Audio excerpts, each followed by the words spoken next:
Channel Sania learning tutorial and आपकी demand पे आज हम मैथ का लेसन प्लान अपलोड कर रहे हैं और इसके बाद भी हम और भी मैथ के लेसन प्लान अपलोड करते रहेंगे। सो अगर आपने हमारे चैनल को अभी तक सब्सक्राइब नहीं किया है तो जल्द से जल्द हमारे चैनल को सब्सक्राइब कर दीजिए, क्योंकि बहुत सारे लेसन प्लान अपलोड होंगे। ओके, सो ये जो आज का लेसन प्लान है मैथ के टॉपिक पर, सब्जेक्ट इसका मैथ है एंड जो टॉपिक है, ये जो आज का टॉपिक है ये है addition and subtraction of algebraic expression. Okay, so ये एनसीईआरटी बुक से क्लास 8 से बनाया गया है। ओके, सो एंट्रीज़ अगर आपको करनी है तो एंट्रीज़ एज इट इज़ आप ऐसे ही करेंगे जैसे कि यहाँ पे आप दिख रही हैं। ओके, सो ये जो लेसन प्लान मैं बताना चाहती हूँ, ये जो लेसन प्लान है तो ये लेसन प्लान आप लेसन प्लान में भी यूज़ कर सकते हैं, या फिर अगर आप मैथ की फाइनल टीचिंग करते हैं या फिर स्टिमुलेटेड टीचिंग करते हैं तो उसमें भी ये लेसन प्लान आप बना सकते हैं और ये बेस्ट लेसन प्लान होगा अब तक का। ओके, सो एंट्रीज ऐसे करनी है, मैंने बता दिया है आपको, लेकिन एक बात और बता दूं कि ये थोड़ा सा आपको रफ दिख रहा है क्योंकि हमारे टीचर ने आपके लिए बनाया हुआ है। ठीक है, तो आप चाहे तो इसे अपने पंच शीट पर फेयर कर सकते हैं जैसा भी आप चाहें। क्लियर? स्टार्ट करते हैं हम आज के इस addition and subtraction of algebraic expression के इस लेसन प्लान को कैसे आपको बनाना है ये हम आपको बताते जाएंगे स्टेप बाय स्टेप, जिससे आपको ये लेसन प्लान बनाना और भी इजी लगे। ओके, तो सबसे पहले जब आप बनाते हैं तो एंट्रीज करते हैं, वो मैंने अभी आपको बता दिया है। इसके बाद आता है जनरल ऑब्जेक्टिव। जनरल ऑब्जेक्टिव की यहाँ पर सबसे पहली फर्स्ट हेडिंग होगी, उसके बाद जनरल ऑब्जेक्टिव कुछ आपको पॉइंट्स लिखने होंगे जनरल ऑब्जेक्टिव के। अच्छा, अगर आपको नहीं पता है कि जनरल ऑब्जेक्टिव्स क्या होते हैं तो मेरे पिछले वीडियोस में जाके आप देख सकते हैं, मैंने अपने ज़्यादातर वीडियोस में बता रखा है, एक एक पॉइंट को क्लियर कर रखा है, वहाँ से आप जाके समझ सकते हैं। ओके, तो यहाँ पे फ़िलहाल के लिए आप जनरल ऑब्जेक्टिव्स को अपने लेसन प्लान में नोट डाउन कर लें। और बताना चाहूँगी कि जनरल ऑब्जेक्टिव 3 से 4, 4 से 5, ये फर्स्ट पॉइंट है जनरल ऑब्जेक्टिव का। इसे आप रीड कर लें और अपनी कॉपी में नोट डाउन कर लें। ये देख लीजिए जितने भी पॉइंट हैं आप रीड करके अपने कॉपी में नोट डाउन कर लें। मैं दिखा देती हूँ आपको ये पॉइंट्स जनरल ऑब्जेक्टिव।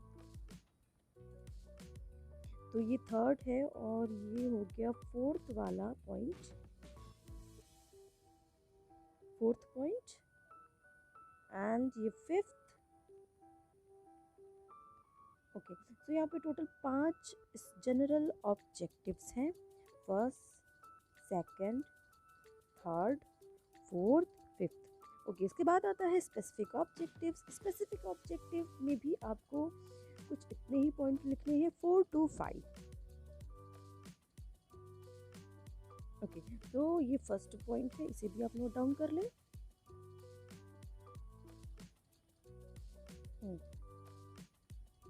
अब ध्यान से टॉपिक को देखते रहें, पॉइंट्स को पढ़ते रहें। ओके, सो ये second point and third point, आप इन्हें भी नोट डाउन कर लें। फोर्थ, फिफ्थ पॉइंट है ये। ओके, सो ये लास्ट स्पेसिफिक ऑब्जेक्टिव का पॉइंट है। ओके, सारे पॉइंट्स को आप नोट डाउन कर लें, ऐसे ही आपको अपने भी लेसन प्लान में लिखना है। ओके, इसके बाद आता है teaching add. Teaching add, teaching add में आपको यही लिखना है जो यहाँ पे लिखा हुआ है, ruler board, chalk, duster, pointer, classroom oriented material. Okay, one second, roller board, chalk यहाँ पे लिखा हुआ है। अगर आपके पास वाइट बोर्ड है तो वाइट बोर्ड लिखें और मार्कर है तो चौक की जगह मार्कर लिखेंगे। ओके, हाँ, प्रीवियस नॉलेज। अब आता है प्रीवियस नॉलेज। प्रीवियस नॉलेज में आपको यही लिखना है जो यहाँ पे लिखा हुआ है, सिर्फ आपको समझना होता है कि प्रीवियस नॉलेज क्या होती है। ओके, तो आप इसे नोट कर लें। इसके बाद आ जाता है प्रीवियस नॉलेज के बाद इंट्रोडक्टरी क्वेश्चंस। इंट्रोडक्टरी क्वेश्चंस में आपको 2 कॉलम बनाने हैं, पीपल टीचर एक्टिविटी का और स्टूडेंट रिस्पॉन्स का। तो यहाँ पर कुछ क्वेश्चंस पूछने हैं। तो पीपल टीचर एक्टिविटी में टीचर आंसर करेंगे, स्टूडेंट रिस्पॉन्स में स्टूडेंट आंसर देंगे। तो आपको ऐसे ही कुछ प्रीवियस नॉलेज को ध्यान में रख कर, इसीलिए वहाँ पे लिखा गया है कि बच्चों को क्या प्रीवियस नॉलेज है। तो आपको बच्चों की प्रीवियस नॉलेज को ध्यान में रख कर ही यहाँ पर क्वेश्चन आस्क करने हैं। ओके, सो ये फर्स्ट क्वेश्चन, ओके, सो ये इसका आंसर रीड कर ले।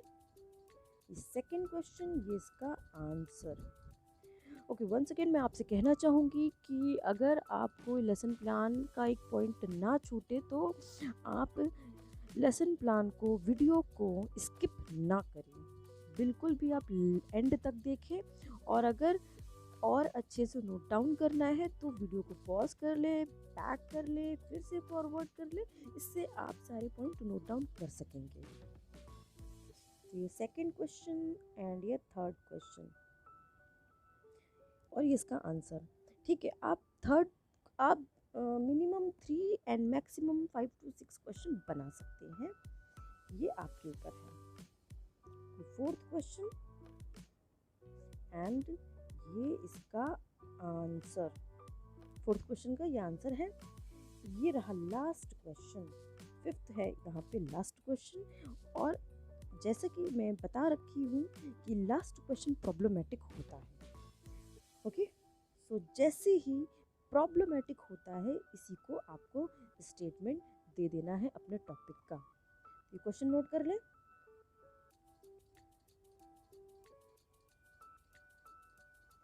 ओके, सो स्टेटमेंट आपने दे दिया है, स्टेटमेंट ऑफ एम, और आपने टॉपिक को अनाउंस भी कर दिया है, बोर्ड पर लिख भी दिया है। ओके, अब इसके बाद फिर स्टार्ट करेंगे आप अपना एक्सप्लेनेशन। यहाँ पर लिखेंगे प्रेजेंटेशन।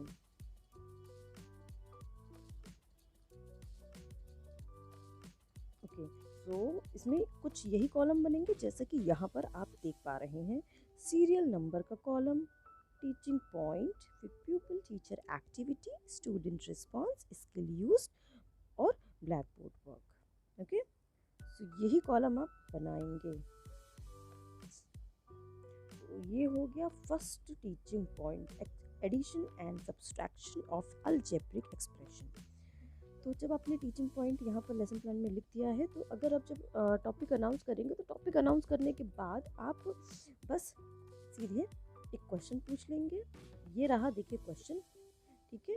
तो इससे ऐसा क्वेश्चन पूछेंगे कि बच्चा आंसर दे दे। तो यहाँ पर आंसर दे दिया है, तो यहाँ पर लिखेंगे स्टूडेंट रिस्पॉन्स वाले कॉलम में लिखेंगे। स्किल कौन सी यूज़ की गई है, आपने क्वेश्चन पूछा है इसलिए कौन सी स्किल हो गई, क्वेश्चनिंग स्किल। थोड़ा सा बोर्ड वर्क भी कर देंगे, ठीक है। आंसर का अगर बच्चे का रिस्पॉन्स भी आया तो आप भी चाहें तो आप भी आंसर को एक्सप्लेन कर सकते हैं, बोर्ड वर्क भी कर दे सकते हैं। ये हो गया सेकंड क्वेश्चन, और ये उसका आंसर भी स्टूडेंट ने दिया है, और ये भी क्वेश्चनिंग स्किल है। ये थोड़ा सा बोर्ड वर्क। अब अगर आप ये भी क्वेश्चन पूछ रहे हैं तो ये भी क्वेश्चन आप चाहें तो थोड़ा सा एक्सप्लेन आप भी कर सकते हैं। भले ही स्टूडेंट का रिस्पांस आया है तो आप भी चाहें तो आप भी एक्सप्लेन कर सकते हैं और थोड़ा सा बोर्ड वर्क करके भी बता सकते हैं। हो गया यहाँ पे 2 क्वेश्चन। ओके, तो ये थर्ड 2 क्वेश्चन तो हो गया। अब थर्ड क्वेश्चन ये पूछा है आपने, ये थर्ड क्वेश्चन ये पूछा आपने, ठीक है। How will you add like terms. तो यहाँ पर आ गया स्टूडेंट का नो रिस्पॉन्स। ये बच्चे को पता नहीं है इसका आंसर। तो जब नहीं पता है तो आपने जो क्वेश्चन पूछा है तो आप इसी का ही एक्सप्लेनेशन देंगे। तो यहाँ पर हेडिंग लिख देंगे आप एक्सप्लेनेशन। हेडिंग आपने लिख दिया एक्सप्लेनेशन। अच्छा, स्किल कौन सी यूज़ की गई है, क्वेश्चन, आपने क्वेश्चन भी पूछा है तो क्वेश्चनिंग है। अगर क्वेश्चनिंग का आंसर नहीं आया है, इसको आप एक्सप्लेन भी कर रहे हैं, तो ये हो गया क्वेश्चनिंग एंड एक्सप्लेनेशन स्किल। थोड़ा सा ब्लैक बोर्ड पर करते रहेंगे, आप जैसे चाहे यहाँ पर आप फिल कर सकते हैं, अपने हिसाब से आप कर लेंगे। ओके, सो एक्सप्लेनेशन देख लीजिए, क्या आपको एक्सप्लेनेशन देना है ये आप यहाँ से नोट डाउन कर लें। ओके, देखते जाएं हर एक पॉइंट को, ताकि आपसे कोई भी पॉइंट ना छूटे। आपसे कोई भी पॉइंट ना छूटे इसके लिए ही मैं कह रही हूँ वीडियो को स्किप ना करें, पॉज करके, बैक करके, फॉरवर्ड करके नोट डाउन करें। जब आप समझेंगे ये स्किल तो आपको ये लेसन प्लान बहुत अच्छा लगेगा। Okay, first point, second point note down करते चले आप यहाँ पे। ठीक है, तो ये हो गया एक और क्वेश्चन का थोड़ा सा आंसर आपको रिस्पॉन्स स्टूडेंट से मिल गया है, और एंड उसके बाद भी यहाँ पर आप एक्सप्लेन कर देंगे। और ये रहा ब्लैक बोर्ड वर्क, आप भी कुछ ऐसे ही कर ले। ये तो हो गया आंसर। एक्सप्लेनेशन में आपने यहाँ से स्टार्ट किया एक पॉइंट को, और यहाँ इसका आंसर आपने सॉल्व करके दिखा दिया बोर्ड पर। यही ऐसे ही आपको बोर्ड वर्क भी करना है। तो हो गया यहाँ पे क्लियर। ओके, आगे बढ़ते हैं। वो हो गया, जैसे कि आप यहाँ समझ सकते हैं कि यहाँ पर आप इसको फर्स्ट टीचिंग पॉइंट भी बना सकते हैं। इस एक्सप्लेनेशन को आप फर्स्ट टीचिंग पॉइंट बना सकते हैं, और इस एक्सप्लेनेशन को आप सेकंड टीचिंग पॉइंट भी बना सकते हैं। ठीक है, तो ये क्वेश्चन आपने पूछा, स्टूडेंट का आंसर नहीं आया है। ठीक है, स्टूडेंट का आंसर नहीं आया है, वो नोट डाउन कर रहे हैं, क्योंकि आप यहाँ पर एक्सप्लेन भी कर रहे हैं तो वो नोट डाउन कर रहे हैं। तो यहाँ पर कुछ ऐसे ही आपको लिख देने हैं, और ये रहा उसका एक्सप्लेनेशन। ध्यान से देखिए, थोड़ा सा ब्लैक बोर्ड वर्क भी किया गया है, ऐसे ही आप कर ले।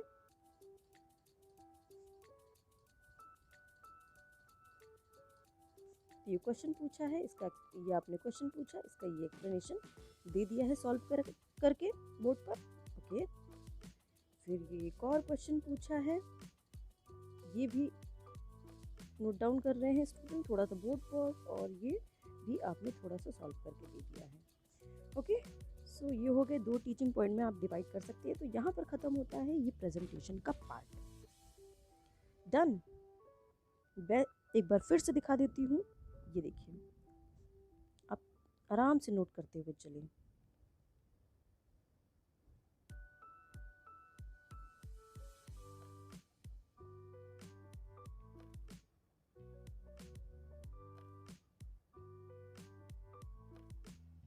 देखिए, देखते रहिए।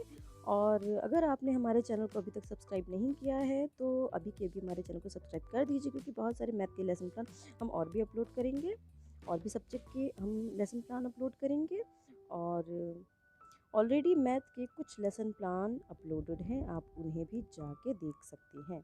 तो यहाँ पर कंप्लीट होता है प्रेजेंटेशन या एक्सप्लेनेशन का पार्ट मैथ का। तो इसके बाद आ जाता है ब्लैक बोर्ड समरी। तो मैं आपको बताना चाहूँगी कि चाहे तो आप प्रेजेंटेशन के बाद ब्लैक बोर्ड समरी ऐड कर सकते हैं, नहीं तो आप इसके बाद रिकैप क्वेश्चन भी ऐड कर सकते हैं। ठीक है, तो यहाँ पर बता दिया है कि ब्लैक बोर्ड समरी जो आपको यहाँ पर रफली दिख रहा है, आप इसे फेयर कर सकते हैं। फेयर करने के लिए आप क्या करेंगे, ब्लैक चार्ट भी स्टिक कर सकते हैं यहाँ पर, या फिर ग्रीन चार्ट भी कट करके यहाँ पर स्टिक कर सकते हैं। उस पर आप फेयर ब्लैक बोर्ड समरी बनाकर एक डिस्प्ले दिखाकर यहाँ पर स्टिक कर देंगे। Black board summary just a display होता है, जैसा ही आप बोर्ड पर वर्क करते हैं। तो वैसे ही एंट्रीज करनी है जैसे रियल में बोर्ड में लिखते हैं, थोड़ा सा जैसे भी वर्क करते हैं वैसा थोड़ा सा ये समरी शो कर देना है आपको। तो ये हो गया ब्लैक बोर्ड। ठीक है, अब यहाँ पे देखिए दिखाया गया है कि इवैल्यूएटरी क्वेश्चन है।